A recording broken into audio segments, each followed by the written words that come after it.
Hello everyone, my self doctor Rita Jain. आज हम NCERT 12th micro economics lesson 4 में इस बात का अध्ययन करेंगे कि एक प्रतिस्पर्धी बाजार में लाभ अधिकतमीकरण फर्म जिसकी बाजार कीमत सीमांत लागत के बराबर नहीं है, उसका निर्गत स्तर सकारात्मक हो सकता है। व्याख्या कीजिए। तो सबसे पहले हम क्वेश्चन को समझते हैं। क्वेश्चन में है कि एक प्रतिस्पर्धी बाजार में लाभ अधिकतमीकरण फर्म। अब ये लाभ अधिकतमीकरण फर्म क्या होती है? वह फर्म जो लाभ को कमा रही है, अधिकतम लाभ को कमा रही है, जिसकी बाजार कीमत सीमांत लागत के बराबर नहीं है। इस फर्म की जो कीमत है वो MC यानी सीमांत लागत के बराबर नहीं है। उसका निर्गत स्तर सकारात्मक हो सकता है। निर्गत मीन्स आउटपुट, उत्पादन। तो क्या वह उत्पादन करेगी या उत्पादन करना लाभप्रद होगा? यदि कीमत MC के बराबर नहीं है तो निर्गत यानी उत्पादन करना लाभप्रद होगा क्या? यह आपसे क्वेश्चन में पूछा गया है। तो आंसर आपको क्वेश्चन में से ही लिखना है। आंसर में आपको लिखना है कि प्रतिस्पर्धी बाजार में लाभ अधिकतमीकरण फर्म जिसकी बाजार कीमत सीमांत लागत के बराबर नहीं है, उसका निर्गत स्तर के बाद आपको क्या लिखना है? नहीं। निर्गत स्तर सकारात्मक नहीं हो सकता, यानी उसे उत्पादन करना, निर्गत यानी आउटपुट उत्पादन करना लाभप्रद नहीं होगा। अब लाभप्रद क्यों नहीं होगा हम वह देखते हैं। पहली कंडीशन है कि P जो है वो अधिक है MC से, यानी कीमत ज़्यादा है और लागत कम है। देखिए, यदि उत्पादक O से लेकर OQ1 मात्रा का उत्पादन करता है तो कीमत क्या होगी? कीमत OP होगी, और OP को हम क्या कह सकते हैं? QK या KQ। K से लेकर Q तक कीमत है। लागत कितनी है? Q से लेकर L तक लागत है, क्योंकि MC वक्र जहाँ काटता है वहाँ तक लागत होती है। यानी कीमत क्या है? अधिक है। ये कीमत है, ये अधिक है, और लागत क्या है? कम है, यानी उसको लाभ हो रहा है। ये है उसका लाभ का एरिया जहाँ से MC वक्र काट रहा है। ये जो लाभ का एरिया है, अब ये क्या उसका संतुलन बिंदु होगा? लाभ अधिकतमीकरण उत्पादन होगा? नहीं होगा। क्यों नहीं होगा? क्योंकि यदि अभी तो उसे केवल अभी क्या है, उसे लाभ कितना हो रहा है? केवल इतना हो रहा है। और यदि वह उत्पादन को OQ1 से बढ़ाकर कितना कर दे? OQ2, तो उसका लाभ कितना हो जाएगा बढ़कर? उसका लाभ बढ़कर इतना हो जाएगा। पहले लाभ इतना हो रहा था, और यदि उत्पादन को बढ़ाती है तो लाभ अधिक हो जाएगा। यानी यदि कीमत ज़्यादा है MC से तो वह उसका संतुलन बिंदु नहीं होगा। संतुलन बिंदु क्या है? ये है E जो है वो संतुलन बिंदु है, क्योंकि यहाँ पर क्या है? लाभ अधिकतम है। अब हम दूसरी दशा देखते हैं। दूसरी स्थिति क्या है कि P कम है MC से, यानी कीमत कम है लागत से, तब क्या उत्पादन करना सकारात्मक होगा, लाभप्रद होगा?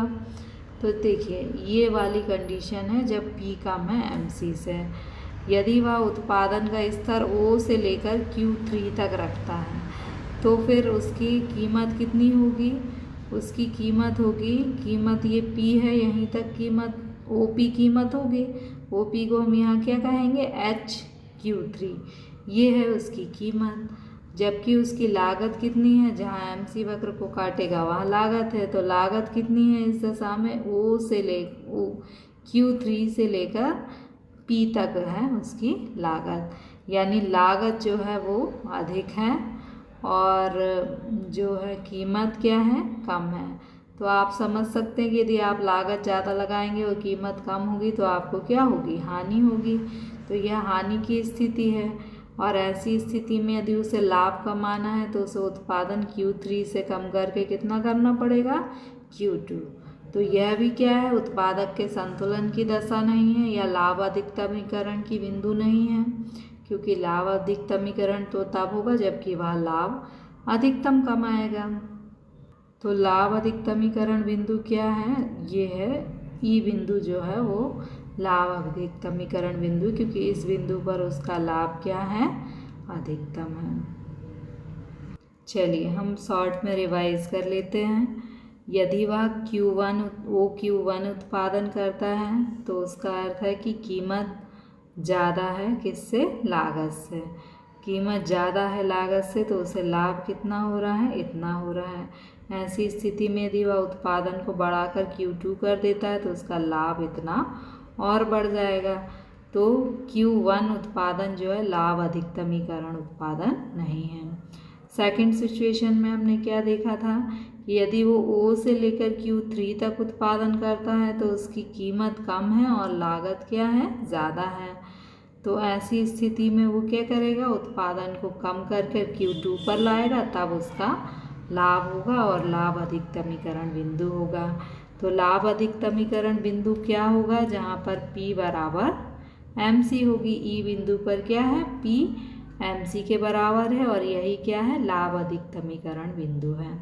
तो क्वेश्चन में आपसे पूछा गया था कि यदि कीमत जो है MC के बराबर नहीं है तो क्या वह उत्पादन करेगा, तो आंसर क्या है कि वह उत्पादन नहीं करेगा।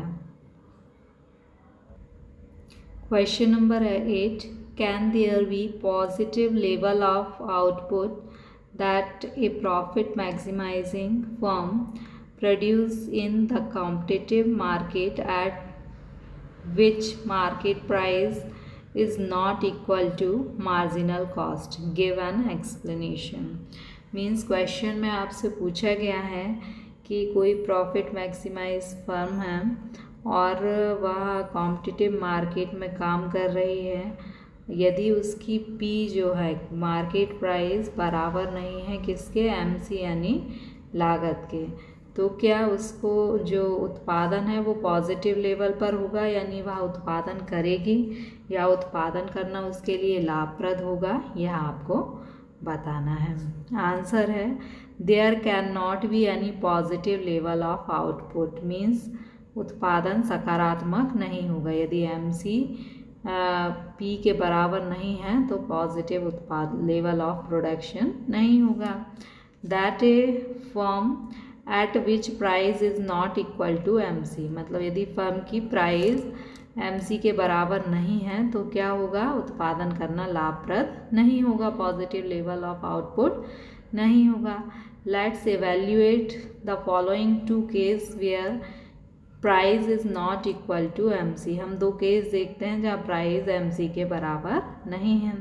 केस 1 है इफ़ P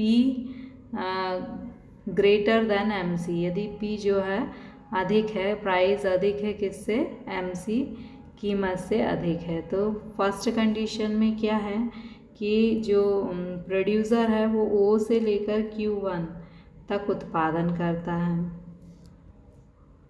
यदि प्रोड्यूसर O से लेकर Q1 तक उत्पादन करता है तो प्राइस क्या है, OP है।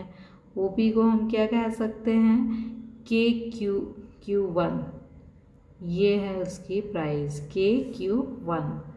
अब उसकी MC मीन्स लागत क्या है, लागत है LQ1, लागत कम है और प्राइस ज़्यादा है, उसे लाभ हो रहा है। लाभ कितना हो रहा है, लाभ हो रहा है इतना। अब क्या है, ये उसका प्रॉफिट मैक्सिमाइज प्रोडक्शन है Q1 लेवल, क्या प्रॉफिट मैक्सिमम प्रोडक्शन है, नहीं है, क्योंकि यदि वह उत्पादन को बढ़ाकर Q2 कर देती है तो उसका लाभ बढ़कर इतना हो जाएगा, यानी वह लाभ को बढ़ाने के लिए उसे उत्पादन करना पड़ेगा। तो यहाँ पर ये जो है इक्विलिब्रियम पॉइंट नहीं है। अब हम सेकंड कंडीशन देखते हैं। सेकंड कंडीशन में है कि यदि फर्म O से लेकर Q3 तक उत्पादन करती है, यदि फर्म का जो प्रोडक्शन है वो क्या है, O से लेकर Q3 तक आउटपुट है, तो फर्म की प्राइस क्या होगी, प्राइस होगी G से Q3 तक, जबकि उसकी कॉस्ट क्या होगी, G से लेकर Q3 तक, और प्राइस क्या है, प्राइस है H से लेकर Q3 तक, यानी प्राइस कम है और कॉस्ट क्या है, ज़्यादा है, तो बताइए लाभ होगा या हानि। हानि हो रही है। अब लाभ के लिए वह क्या करेगी, प्रोडक्शन को Q3 से कम कर कर क्या कर देगी, Q2 तक कर देगी, तो वह इतने लाभ में आ जाएगी। तो हमने देखा कि दोनों ही कंडीशन प्रॉफिट मैक्सिमाइज प्रोडक्शन नहीं है, इक्विलिब्रियम लेवल नहीं है यदि P ग्रेटर देन MC है और यदि P लेस देन MC है। तो किस बिंदु पर पॉजिटिव लेवल ऑफ आउटपुट हो सकता है, where P equal to MC, and this is the point and this is the output level where P equal to MC, and this is the positive level of output. So your answer is there cannot positive level of output if P is not equal to MC. Okay, thank you.